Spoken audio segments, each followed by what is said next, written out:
हरे कृष्णा। सनातन धर्म में भगवान विष्णु का स्थान अत्यंत ही महत्वपूर्ण है।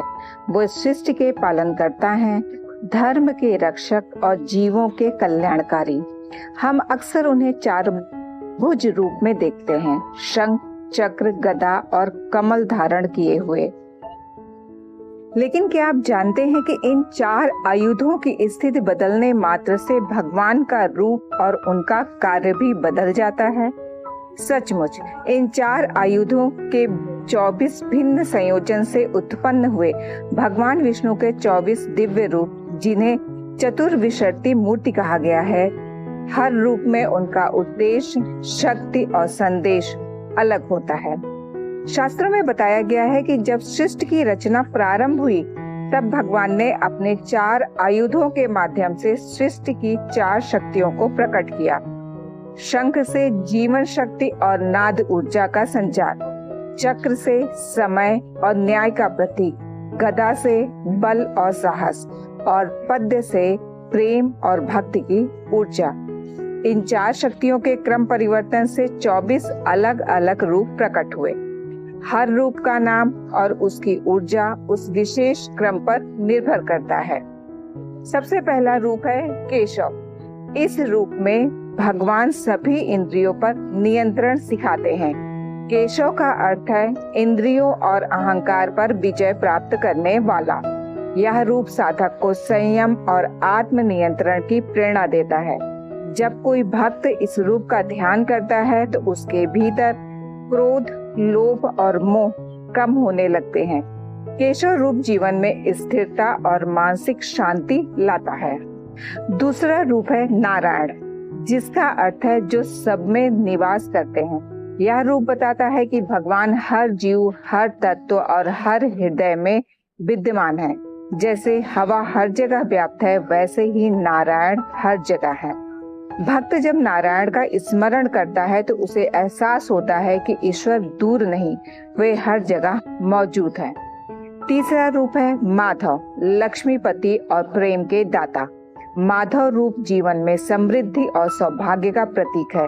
यह दिखाता है कि भौतिक सुख और आध्यात्मिक शांति साथ साथ प्राप्त की जा सकती है यदि हम संतुलन बनाए रखें। चौथा रूप है गोविंद, जो पृथ्वी और जीवों के रक्षक है। इस रूप में भगवान धर्म की स्थापना और प्रत्येक जीव की रक्षा करते हैं।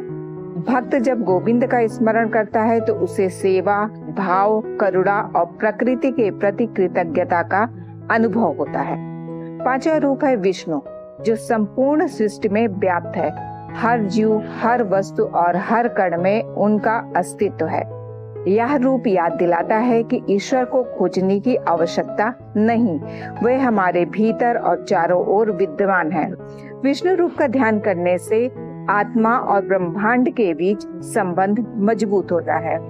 छठा रूप है मधुसूदन, जिसमें भगवान ने अहंकार और अज्ञान के प्रतीक मधु असुर का संहार किया। यह दिखाता है कि जब भी हमारे भीतर अहंकार और भ्रम बढ़े हैं तो भगवान उनकी समाप्ति करते हैं। भक्त जब इस रूप का स्मरण करता है तो उसे मानसिक शांति और सही ज्ञान की प्राप्ति होती है। सातवां रूप है त्रिविक्रम, जिसमें भगवान ने 3 पग में तीनों लोक नापे। यह रूप विनम्रता और दैवीय सामर्थ्य का प्रतीक है। त्रिविक्रम रूप हमें सिखाता है कि सच्चा बल आकार या शक्ति में नहीं, बल्कि सत्य और धर्म में होता है। आठवां रूप है वामन, बाल रूप में, जिसमें भगवान ने अपने छोटे कद में समूचे ब्रह्मांड को समा लिया। यह बताता है कि विनम्रता और सादगी ही सच्ची महानता है। भक्त जब वामन का स्मरण करता है तो उसे अहंकार और घमंड से मुक्ति मिलती है। नवां रूप है श्रीधर, अर्थात लक्ष्मीपति। यह रूप जीवन में धन और धर्म के संतुलन का प्रतीक है। जब भक्त इस रूप का ध्यान करता है तो जीवन में स्थिरता और समृद्धि आती है।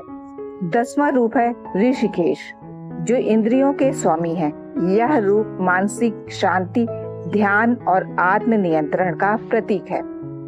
भक्त जब ऋषिकेश का स्मरण करता है तो उसके भीतर संतुलन, धैर्य और आत्मविश्वास बढ़ता है। 11वां रूप है पद्मनाभ अर्थात कमलनाभ। उनकी नाभि से ब्रह्मा सृष्टि के लिए उत्पन्न हुए। यह रूप याद दिलाता है कि सृष्टि का प्रत्येक जीव ईश्वर से उत्पन्न हुआ है। कमल का प्रतीक शुद्धता और निर्मलता है और पद्मनाभ रूप से यही संदेश मिलता है। 12वां रूप है दामोदर, जिसमें भगवान यशोदा मैया के प्रेम बंधन में बंधे थे। यह रूप प्रेम, भक्ति और स्नेह का प्रतीक है। भक्त जब दामोदर का ध्यान करता है तो हृदय में कोमलता, श्रद्धा और आंतरिक शक्ति का संचार होता है। तो ये थे भगवान विष्णु के पहले 12 रूप। इन रूपों का स्मरण और ध्यान करने से जीवन में स्थिरता, शांति और दिव्यता आती है। अगर आपको यह वीडियो पसंद आया है तो लाइक करें, चैनल को सब्सक्राइब करें और नोटिफिकेशन बेल दबाएं ताकि आप भाग 2 और आने वाले आध्यात्मिक वीडियो मिस ना करें। तो फिर मिलते हैं, तब तक के लिए हरे कृष्ण।